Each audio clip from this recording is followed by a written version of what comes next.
Ang pagdala sa kaugalingong imahe ni Santo Niño nahimong usa ka tradisyon panahon sa mga kalihukan sa Fiesta Señor sa Sugbo. Ilabi na sa siyam kaadlaw nga misa nobinaryo. Kasagaran sa mga deboto musinina sa ilang kaugalingong sagradong imahen og nagkadaiyang mga bisti. Samtang ang uban, labi na mga turista, mupalit og kaugalingong imahen gawas sa Basilica Minore del Santo Niño. 7 ka kilometro gikan sa Basilica, nahimutang ang usa sa mga labing karaan nga mga mukulit og Santo Niño. Nahimutang kini sa Bulacau, Talisay, Cebu. Usa kini ka pamilya nga nagsupply og mga imahen sa balaang bata ngadto sa Basilica og uban pang religious shops sa kapin 5 na kadekada. Daghan man mo ni diri god na magpahimo og kanang mga lain-laing imahen like mga Mama Mary, mga crucifix ug uban pa ng imahe makulit din sa kong lolo. Nagsugod ang negosyo sa pamilya ni adtong 1970 sa dihang giimbitar sa Agustinong Kaparian ang mga lokal nga eskultor sa Sugbo aron mogama og mga replika ni Santo Niño.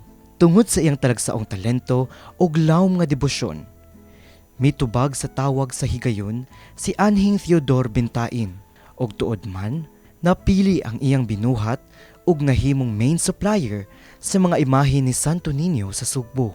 Karon, duha sa iyang napulo ka anak ang nagpadayon sa kabilin nga iyang gisugdan. Si Doris Habiliana Bintain, ikawalong anak ni Theodore. Maukaron ang nagdumala sa DMRJ Bintain Wood Carving and Manufacturing, kauban ng iyang kapikas nga si Marina Sinugbuhan.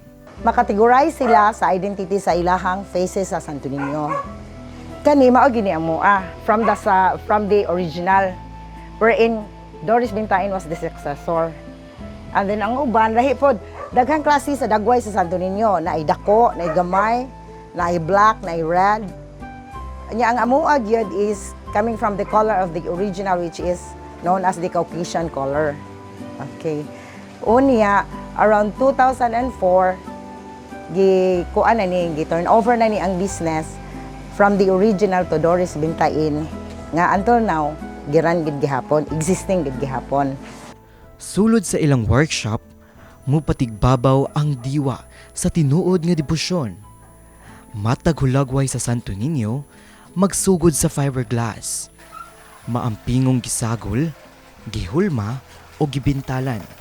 Ang mga artesano mismo ang naghulma sa matag detalye sa naong. Maampingong gibutang ang mga mata og pilok sa di pa itaod ang hulagway sa iyang patindog. Gitahi sa kamot ang mga bisti og vestments.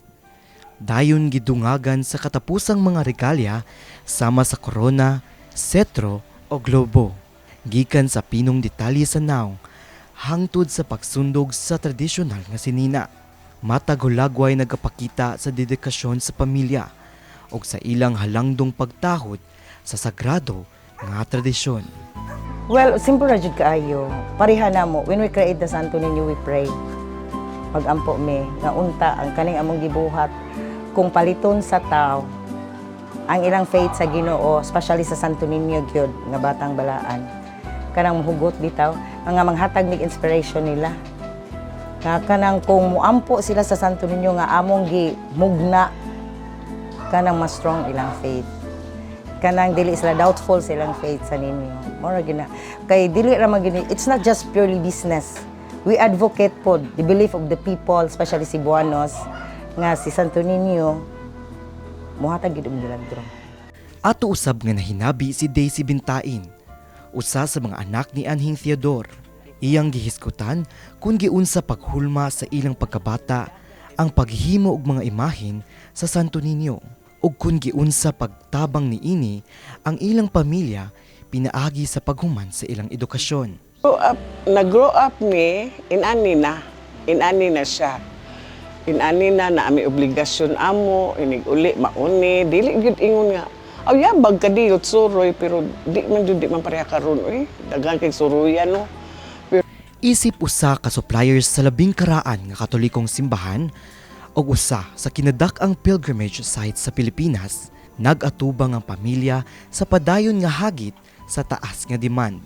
Apan pinaagi sa pagtuo, kakugi ug lig-on nga debosyon, ilang napadayon ang ilang misyon. Karon, nagtan-aw sila sa pagpalapad sa ngalan sa bentain alang sa umaabot pang mga henerasyon.